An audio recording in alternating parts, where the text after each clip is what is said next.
It was a freezing winter night, snow piling high outside a bright fast food restaurant in Minneapolis. Inside, under harsh white lights, a struggling woman was shoved to the floor, her tray of food skidding across the tiles as wealthy bullies laughed and filmed her humiliation for fun. Their voices echoed, until they didn't. A deep, controlled growl cut straight through the music and chatter. The laughter died instantly. She looked up and saw a 45-kilogram German shepherd, battle-scarred and unflinching, standing between her and the attackers. Behind the dog stood a Navy SEAL in his late 30s, eyes cold, posture calm, looking like a man who had ended far worse threats than this. And in that brightly lit restaurant, everyone realized they had crossed the wrong line. Before we begin, tell us where you're watching from. And if this story moves you, subscribe for more. Minneapolis in winter did not forgive weakness. Snow fell thick and steady, the kind that erased footprints within minutes and turned every street into a corridor of white silence. The temperature hovered far below freezing, cold enough to sting the lungs with every breath. Wind pushed flakes sideways, rattling street signs and pressing against the glass walls of a brightly lit fast food restaurant on the corner of Hennepin Avenue. Inside, fluorescent lights burned relentlessly, reflecting off tiled floors and plastic tables, creating a sharp contrast to the hostile darkness outside. This was the kind of place people ducked into to survive the cold, not to feel safe, just warm enough to endure another hour. Jake Miller stepped through the automatic doors, a gust of snow following him inside before the glass slid shut behind his broad frame. At 36, Jake carried the kind of physical presence that came from years of disciplined violence. He stood just over 6 feet tall, his shoulders wide and squared, his movements economical, as if every step had a purpose even when he claimed none. A short, neatly trimmed beard shadowed a jawline cut hard and angular, the kind of face that looked carved rather than grown. His hair was dark brown, cropped close on the sides, beginning to show faint threads of gray at the temples, stress markers earned, not aged into. His eyes were steel gray, alert without appearing restless, the eyes of a man who had learned never to fully relax, even when the world told him he was safe. Jake wore a dark winter jacket over a thick sweater, civilian clothes that failed to hide the posture of a Navy SEAL on mandatory leave, a man temporarily removed from war but never detached from it. Crowds made him uneasy. Bright places felt wrong. He had come here for one reason only: hot coffee and anonymity. At his left side moved Bear. The German shepherd was massive, close to 45 kilograms, with a powerful chest and dense black and tan coat dusted lightly with melting snow. One ear bore a small notch, healed cleanly long ago, a quiet scar from another life. Bear was 8 years old, retired from military service after injuries that never fully healed but also never slowed him enough to matter. His amber-brown eyes were intelligent, watchful, and deeply calm. He walked without pulling, head level, body close to Jake's leg, not seeking attention, not reacting to the smells of food or strangers. Bear had learned long ago that silence could be louder than barking, and tonight he moved like a shadow stitched to Jake's side. Jake ordered black coffee at the counter, his voice low and polite, his manner distant but controlled. He took the cup, nodded once in thanks, and turned toward a table near the window, positioning himself with his back to the wall without consciously thinking about it. That habit had been burned into him years earlier by explosions, ambushes, and loss. Something had happened on his last bomber deployment, something no report fully captured. It had sharpened his edges, made his patience thinner, his tolerance for cruelty non-existent. Since returning stateside, he had learned to keep his distance from people. Dogs were easier. Dogs didn't lie.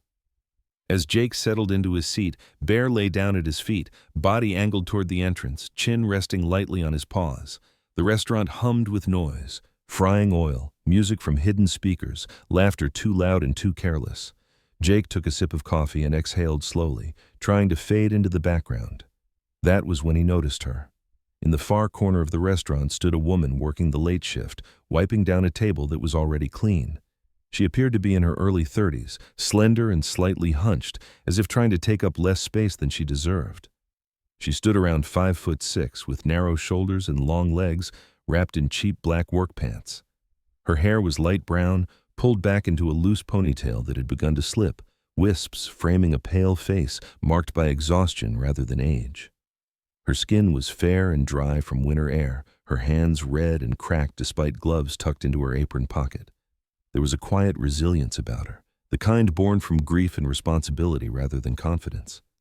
She smiled automatically when customers looked her way, but the smile never reached her eyes.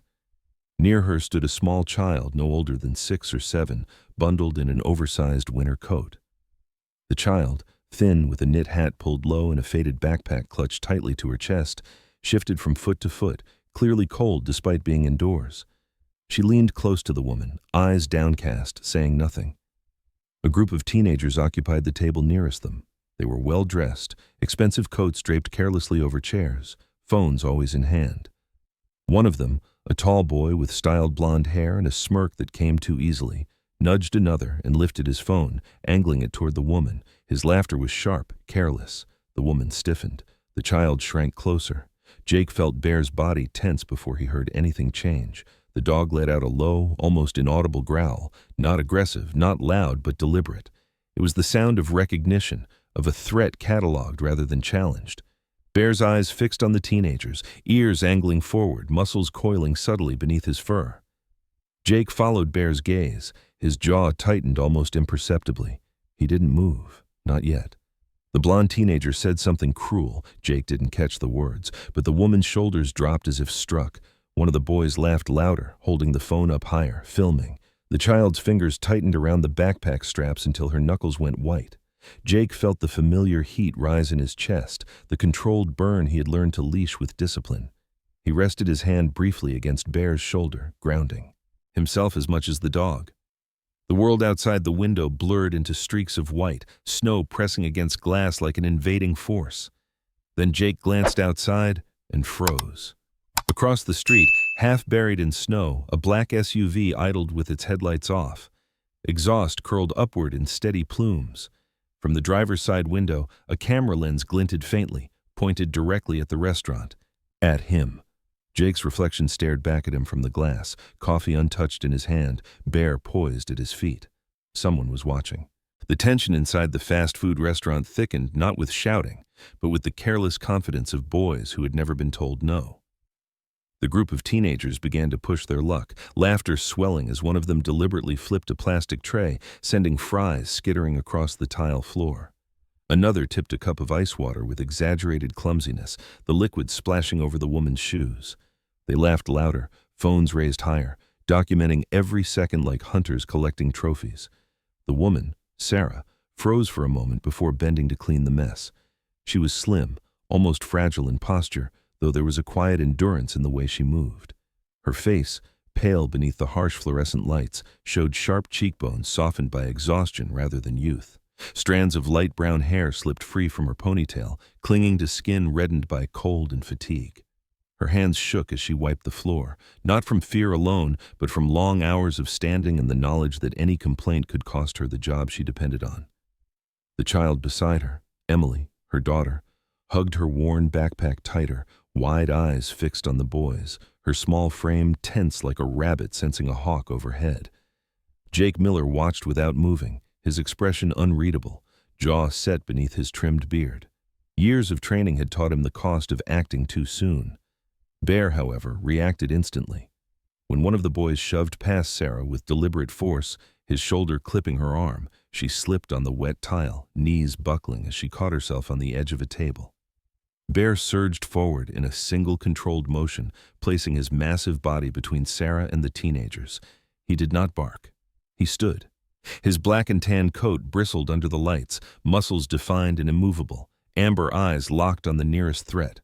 The growl that came from his chest was low and resonant, a sound that vibrated through plastic seats and cheap laminate, cutting through the restaurant's noise like a blade.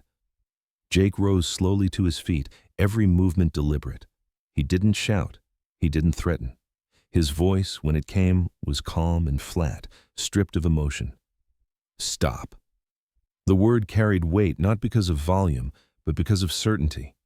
Conversations died mid-sentence. Even the friars seemed quieter. The teenagers hesitated, arrogance flickering into uncertainty as they took in Jake's size, the squared set of his shoulders, the cold steadiness of his eyes. One of them scoffed weakly, but none stepped closer.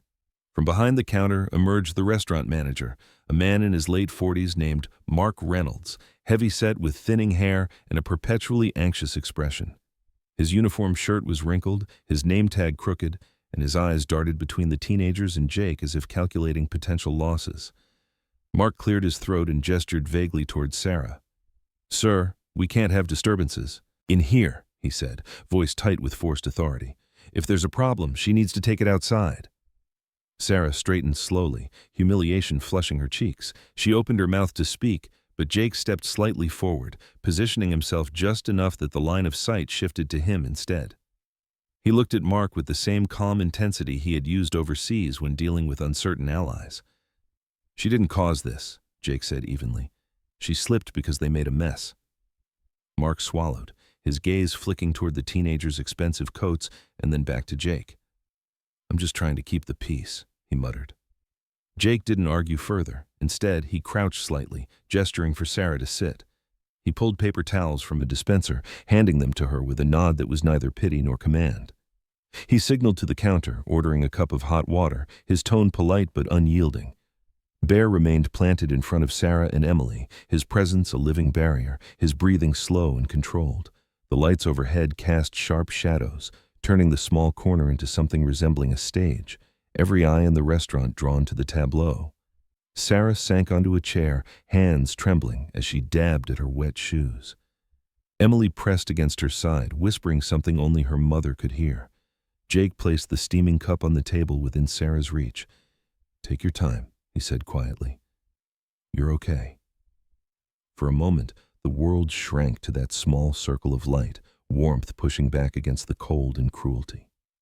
Then one of the teenagers, tall, blonde, with a grin sharpened by entitlement, leaned toward his friends and murmured something under his breath. Jake caught only fragments, but the tone was unmistakable. The boy smirked, fingers flying over his phone screen as he typed a message, eyes flicking briefly toward Jake with a challenge disguised as amusement. "This guy doesn't know who he's messing with," he whispered, just loud enough to be heard. Jake met his gaze without blinking. Outside, snow continued to fall, thick and relentless, muffling the city's sounds. Inside, under unforgiving white lights, a different storm was quietly gathering, one that had nothing to do with weather and everything to do with what happened when arrogance collided with resolve. Jake noticed the woman long before she realized she was being noticed. Sarah moved through the restaurant with a quiet, practiced efficiency, the kind that came from years of learning not to ask for help, because help often came with conditions. She was slender to the point of fragility, but not weak, her posture slightly curved as if she carried invisible weight on her shoulders. Her light brown hair, hastily tied back, revealed a narrow neck and skin pale from winter and long hours indoors. There was no makeup softening her features, only tired eyes that had learned to look down quickly when confronted. Jake recognized that posture instantly. It was the stance of someone who had lost something important and decided survival meant endurance, not protest. She did not call anyone. She did not raise her voice. She simply cleaned, steadied her daughter, and absorbed the cruelty as if it were weather. Unfair, unavoidable, endured. At her side, Emily sat stiffly, small hands locked around the straps of her worn backpack. Bear shifted closer without command, lowering his massive head onto the child's knee. The German shepherd's weight was solid and warm, his breathing slow and deliberate. Emily startled at first, then relaxed, instinctively placing a small hand on the dog's fur. Bear closed his eyes, a quiet sentinel choosing comfort over intimidation. That alone unsettled Jake. Bear was trained to remain neutral around civilians, affectionate only with Jake. Comforting a child unprompted meant the dog sensed vulnerability, not threat. Jake's attention sharpened. The teenagers had grown quieter, but tension still lingered in the air like static. That was when the door opened again. The man who entered did not belong to the chaos. He was in his early 40s, medium height, lean, with dark hair combed neatly back and a trimmed beard that framed sharp cheekbones. His coat was expensive without being flashy, charcoal wool tailored close to his frame. He moved with casual confidence, the kind that drew little attention precisely because it seemed normal. But his eyes, dark, calculating, swept the room once, briefly, and stopped on Jake and Bear for a fraction of a second too long. He ordered a coffee at the counter, voice smooth, polite, his smile rehearsed. Jake watched his hands. The man wore a small earpiece, flesh-colored, barely visible against his skin. A thin wire disappeared beneath his collar. That detail slid into place with sickening familiarity. Jake had seen that setup before, in markets and transit hubs far from Minnesota, worn by men who pretended to be nobody while reporting on everyone. The man took a seat 2 tables away, positioning himself with a clear line of sight to Jake, Sarah, and the child.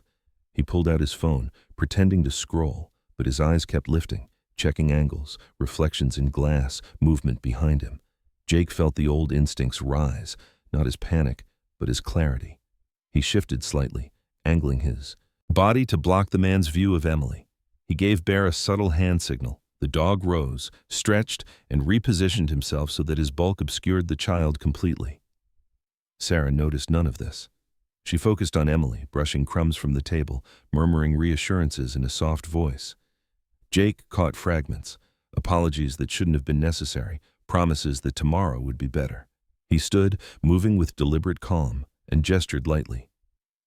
"Come sit over here," he said quietly, not asking, not commanding. Sarah hesitated, pride flashing briefly in her eyes, then nodded. She gathered Emily and followed Jake to a table tucked behind a structural column, out of the direct line of the security cameras. Jake chose the seat closest to the aisle, placing himself between them and the rest of the room. Bear lay down at his feet, body angled outward. The stranger's gaze tracked the movement, his jaw tightening almost imperceptibly. He lifted his cup, took a sip, then waved down the cashier to complain about something trivial. When his receipt printed, he examined it longer than necessary. Jake's muscles tightened as the man stood and walked past their table, his pace unhurried. As he passed, he dropped the receipt onto Jake's table as if by accident.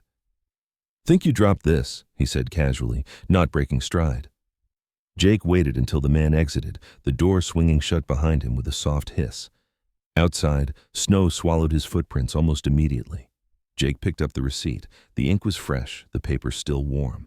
On the back, written in block letters with deliberate pressure, were 4 words: "Take the dog outside." Jake folded the paper slowly, his expression unchanged, but something dark and controlled settled behind his eyes. He glanced toward the window. The black SUV idled exactly where it had been before. The game, he realized, had just changed. The storm outside intensified with quiet brutality, snow thickening into heavy sheets that erased the street in minutes and pressed itself against the glass like a living thing. Jake felt the shift before he saw it, the subtle tightening in Bear's body that meant the world had tilted a degree too far off balance. He stood and clipped the leash on without drawing attention, nodding once toward the door as if he were simply another customer stepping out for air.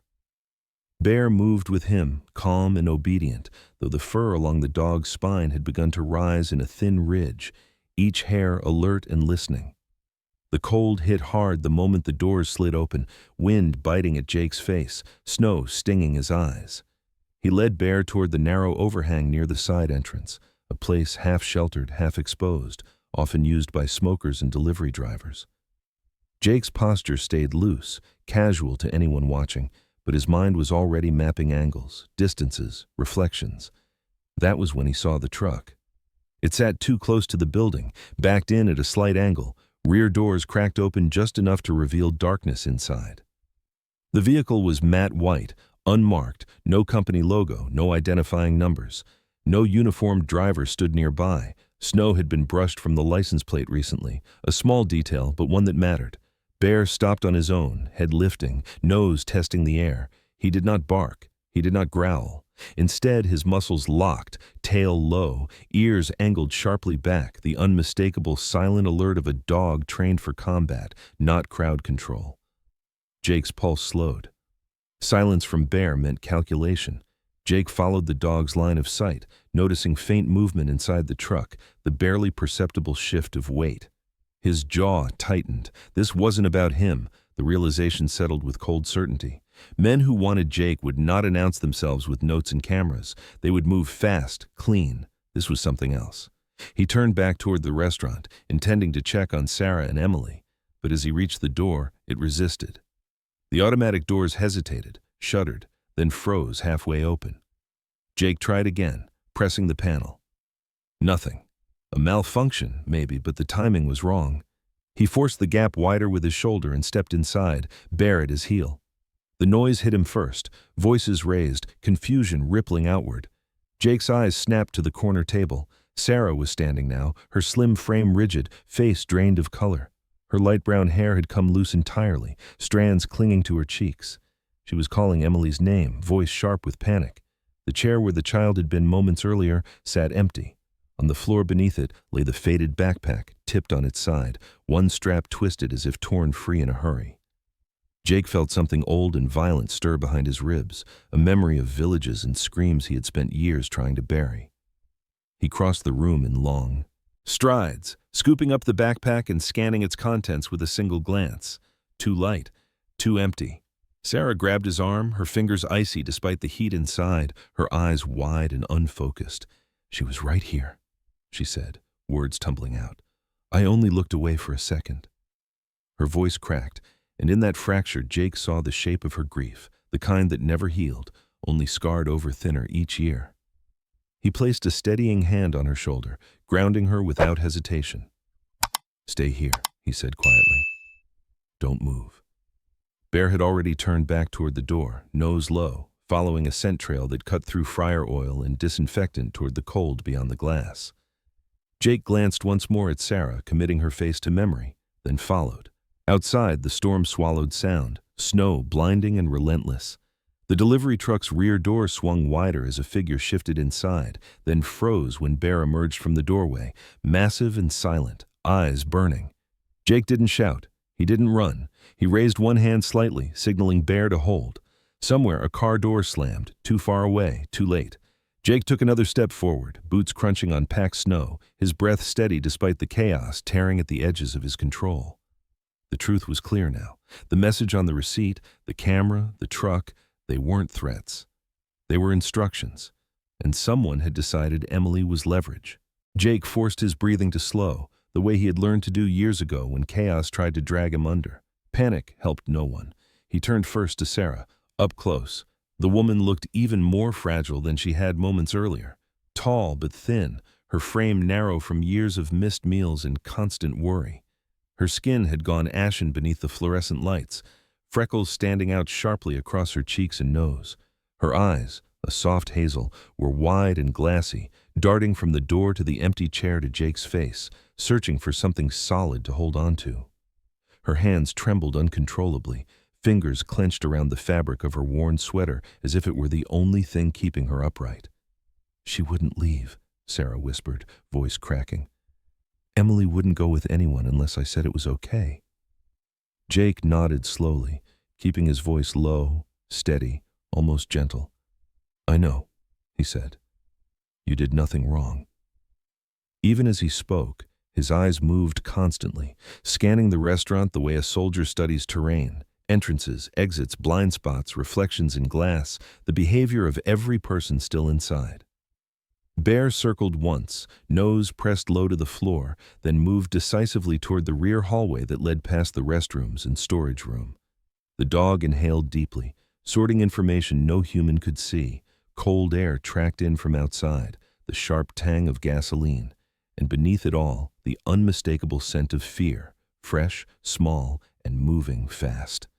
Jake followed 2 steps behind, one hand raised to keep Sarah from chasing after them blindly. "Stay where you are," he told her, not unkindly. "I need you safe." Near the counter, Mark Reynolds, the manager, hovered nervously, his round face flushed and slick with sweat despite the heat. He wrung his hands together, eyes avoiding Sarah's. "There was a man," he said, voice thin. "He said he was family, said he was picking her up early. I didn't think—" Sarah spun toward him, fury cutting through her terror. "I never called anyone," she said sharply. "Never." Mark shrank back, guilt etched across his features. "He seemed normal," he muttered, the words sounding hollow even to his own ears. Jake didn't waste time arguing. He glanced up at the security cameras mounted high in the corners of the ceiling. Something about them felt wrong. He stepped onto a chair and reached up, adjusting the nearest one slightly. The angle was off, shifted just enough to miss the corner where Sarah and Emily had been sitting. Not broken, moved, deliberately. "This wasn't random," Jake said quietly. Bear stopped at the back door, nose pressed to the crack where cold air seeped in. He whined once, low and urgent, then looked back at Jake. Jake's phone vibrated in his pocket. The timing was too precise to be coincidence. He pulled it out and saw a message from an unknown number. No emoji, no greeting, just text. If you want her safe, leave the city before dawn. Jake stared at the words, his expression unreadable. He had seen threats like this before, men who believed control came from fear and deadlines. He exhaled slowly and slipped the phone away, refusing to let Sarah see it yet. Instead, he knelt and opened Emily's backpack. The zipper slid too easily, as if it had been opened and closed in a hurry. Inside, there were no school books, no snacks, no gloves. Instead, nestled inside a folded sweatshirt, was a small USB drive wrapped carefully in plastic, sealed tight against moisture. Beneath it lay a scrap of paper, torn cleanly from a notebook, with an address written in neat block letters. Jake felt the last pieces click into place. He straightened, closing the backpack gently as if it contained something fragile, which it did, just not in the way Sarah expected. He looked at Bear, who met his gaze with unwavering focus, ready. This wasn't about ransom. It never had been. Someone wanted what Emily had been carrying, and the child herself was leverage. Jake turned back towards Sarah, already calculating the next move, the clock ticking louder with every falling snowflake outside. Jake did not run. That was the first decision he made, and once it was made, everything else aligned with it. Running would scatter the problem across dark streets and blind corners, exactly where whoever had taken Emily wanted him to go. Instead, Jake chose light.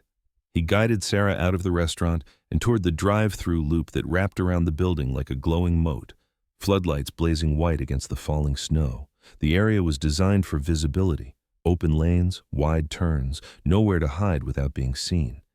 Jake positioned them near the payment window, the brightest spot, where the hum of generators and the glare of LEDs turned the night into something almost sterile. Bear took his place immediately, sitting at the edge of the curb with his body angled outward, eyes tracking every vehicle that rolled past. It was the posture he had used overseas when civilians clustered behind him, calm, immovable, ready. Sarah stood close to Jake, her breath coming in short bursts. Up close, her exhaustion was unmistakable. She was taller than Jake had first realized, but so thin that the heavy winter coat hung loosely on her shoulders. Her skin was pale and dry, lips cracked from cold and worry. Her hair, once neatly tied, now fell in uneven strands around her face, framing eyes dulled by grief long before tonight. When she finally spoke, her voice was low, stripped of any pretense. "I didn't tell you everything," she said. Jake nodded once, giving her space. "You don't have to," he replied, "but it would help." Sarah swallowed. "I used to work in logistics," she said. "Nothing big, just routing shipments, tracking containers. A year ago I noticed numbers that didn't add up, routes that didn't make sense. Someone contacted me after that." She hugged her arms around herself, shoulders trembling. "They said I didn't need to understand. I just needed to deliver something when asked. I quit instead." Her jaw tightened. "I thought that was the end of it." Jake's mind moved quickly, connecting the pieces. Logistics, hidden routes, a USB drive small enough for a child's backpack. "They didn't let it end," he said. Bear's ears flicked as a car rolled slowly through the lane, its headlights lingering a second too long before moving on. Snow muffled the world, but Jake felt the pressure of unseen eyes. "That USB," he continued, voice steady. "It's not random. It's leverage, data, financial crimes, smuggling, something that ties people with power together." Sarah nodded, tears freezing on her lashes. "They said if I didn't keep it moving, they'd take what mattered." Her voice broke. "Emily." A patrol car cruised past the drive-through entrance then, lights off, moving too slowly. The officer inside glanced toward Jake and Sarah, then looked away and kept driving. Jake watched until the taillights vanished into the snow. His stomach tightened. "That wasn't right," he muttered. Bear had noticed it too. The dog stood, muscles coiling, eyes fixed on the road where the cruiser had disappeared. Jake felt a familiar chill, not from the cold, but from recognition. He had seen compromised checkpoints before, people wearing the right uniforms, doing the wrong things. He crouched beside Bear, resting a hand on the dog's neck. "Good," he murmured, grounding them both. Then he straightened, decision hardening into resolve. "They're not just watching us," Jake said to Sarah. "Someone's pretending to be law enforcement to keep real help away." Sarah's eyes widened. "Then what do we do?" Jake looked around at the blazing lights, the open space, the cameras mounted high on poles. "We stay where the truth is hard to bury," he said. Snow continued to fall, relentless but clean, coating the asphalt in white. Jake pulled out his phone again, scrolling through the message thread. No new texts. Silence meant calculation on the other side, too. He slipped the USB into his inner jacket pocket, sealing it away. "They think I'll leave the city," he said. "They think fear works." He met Sarah's gaze. "They're wrong." Bear resumed his watch, a silent guardian carved from muscle and discipline. Somewhere beyond the glow of the drive-through lights, engines idled and plans shifted. Jake felt it clearly now, not just surveillance but infiltration. The enemy wasn't loud, it was patient, and that meant the night was far from over. Jake made the call without ceremony. He stepped just far enough from the drive-through lights to break line of sight, cupping the phone against the wind. The voice on the other end was an old one, steady, uncurious, carrying the calm of someone who had learned long ago that panic killed plans. Jake didn't name units or favors. He didn't need to. He spoke in coordinates and conditions, in the language of urgency that didn't beg. When he ended the call, he felt the faint relief of a line being set, not a solution, just a chance. He slid the phone away and looked to Bear. The German shepherd's eyes were fixed on the darker seam behind the building where snow drifted into a narrow alley. Bear rose, nose dropping to the ground, tail low, muscles quiet and ready. He moved with purpose, following a scent that cut through fryer oil and exhaust toward a squat storage shed tucked behind the restaurant, its corrugated door secured with a temporary padlock that gleamed too cleanly to be old. Jake followed, boots crunching softly, counting steps, measuring angles. The shed sat under a single security light, bright enough to deny shadows, cruel enough to make everything visible. Bear stopped at the door. Oh. Head angled, breath steady. Inside, a sound, small, uneven, caught in the metal walls. Jake crouched, fingers finding the lock. He didn't force it. He listened. Then he turned the shackle with a practiced twist, metal yielding with a soft click. The door swung inward. Emily was there, huddled on a crate, cheeks flushed from cold and fear, eyes wet but defiant. She looked up, hope flaring and breaking at once. Bear was at her side before Jake could speak, pressing his head gently against her shoulder, a familiar weight anchoring her back to the world. Jake lifted her, feeling how light she was, how tightly she clung. "You're okay," he said, low and certain. "I've got you." He wrapped his jacket around her, sealing warmth in, and turned back toward the glow. They made it 10 steps before the restaurant doors opened and applause, polite, measured, cut through the night. The man who stepped out wore a charcoal overcoat and a smile that never touched his eyes. He was mid-40s, fit in the way of someone who paid others to sweat for him. Hair silvered at the temples, beard trimmed to precision. His face was all angles softened by wealth, no scars, no calluses, only confidence polished to a sheen. He looked like success distilled into a person, the kind people trusted because it made them feel safe to do so. "Impressive," he said lightly, hands open, palms visible. "Efficient, even." Jake shifted Emily behind him, Bear pivoting in silent agreement. The man's gaze flicked to the dog with professional interest, not fear. "I prefer clean negotiations," the man continued. "No mess, no noise." He stepped just inside the threshold, the glass doors framing him like a display. "Let's be reasonable." He spoke of money as if it were air, of reputations smoothed and doors opened, of quiet lives restored. He promised calm mornings and safe schools, the currency of comfort he knew how to sell. All he wanted, he said, was the drive.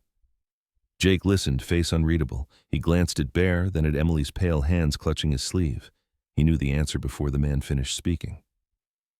"No," Jake said. The word was small and absolute. The man's smile thinned, politeness hardening. "You're a SEAL," he said softly, as if naming a mutual acquaintance. "You understand probabilities. Winter is unforgiving. Accidents happen." Outside, tires screamed on ice. The sound cut sharp and close. Jake felt the pressure of time snap tight. He shifted his stance, weight balanced, Bear braced at his knee. He didn't move toward the man. He didn't need to.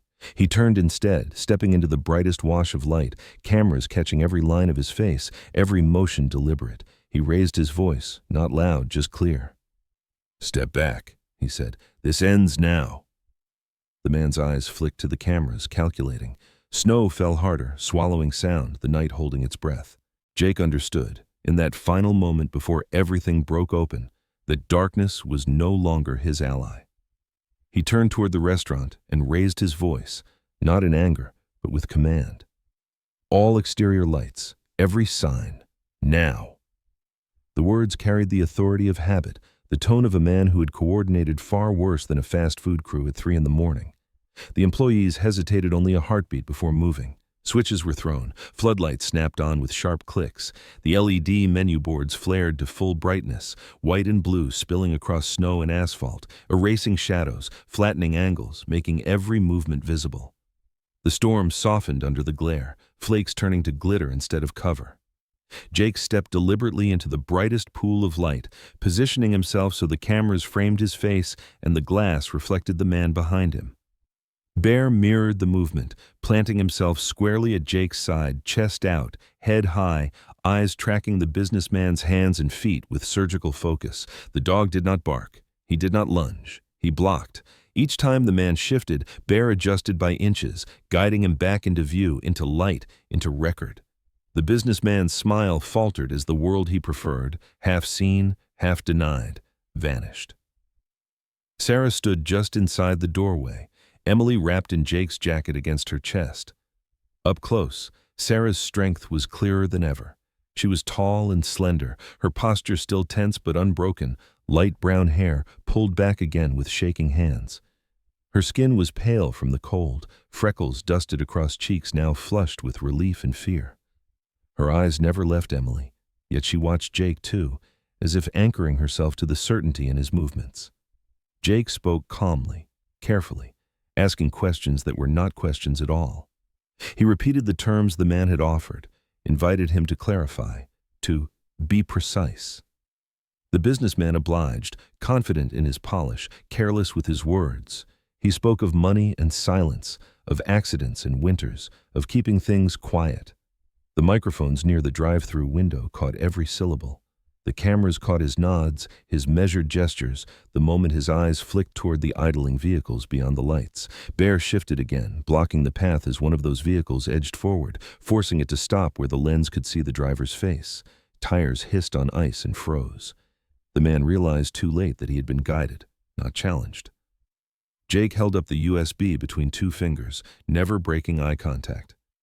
"This goes to the right people," he said, "and you just told them why." Sirens cut through the snow, not the lazy pass-by from before, but purposeful, converging. Real patrol cars slid into the light, officers stepping out with the cautious confidence of people arriving to a clear picture. They took in the scene, the cameras, the blocked exits, the child safe and breathing. One officer, a woman with close-cropped hair and tired eyes, met Jake's gaze and nodded once, recognition without names. The businessman's shoulders sagged, his smile vanished. Sarah sank to her knees when Emily was handed to her fully, the child's arms wrapping tight around her neck. Emily's breath hitched, then steadied. She looked at Bear, reached out, and buried her fingers in his thick fur.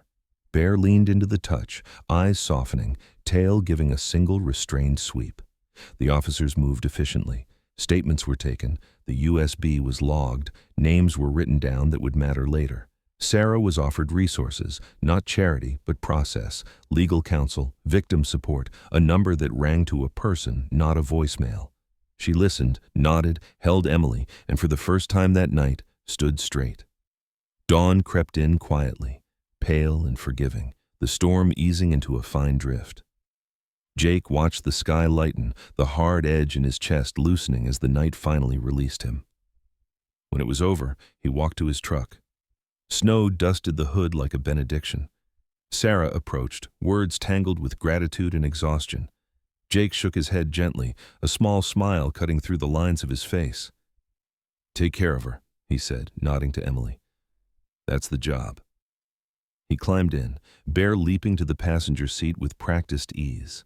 As the truck pulled away, Minneapolis softened behind them, lights dimming, morning bells chiming faintly from somewhere warm and human. In the mirror, Bear lifted his head and looked back.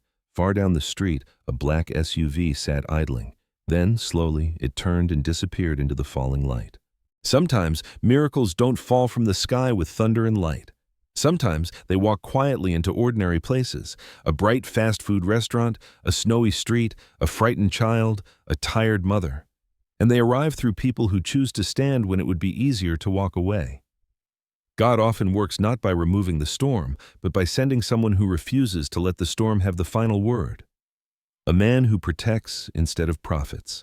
A loyal dog who stands guard without hatred. A light turned on when darkness expected to hide. In our everyday lives, we may never face what Jake faced that night, but every day we are given smaller choices that matter just as much. To notice instead of ignore, to help instead of scroll past, to protect the vulnerable when no one is watching. If this story touched your heart, let it remind you, you are never truly alone in your struggles. God sees the quiet battles. He sends help in ways we don't expect, at moments we think hope has already left. Please share this story with someone who might need encouragement today. Comment below where you're watching from and what this story meant to you. And subscribe to the channel so we can continue sharing stories of courage, compassion, and faith. May God bless you and your loved ones. May He protect your home, your family, and your heart. And may He send light into every dark place you are walking through. Amen.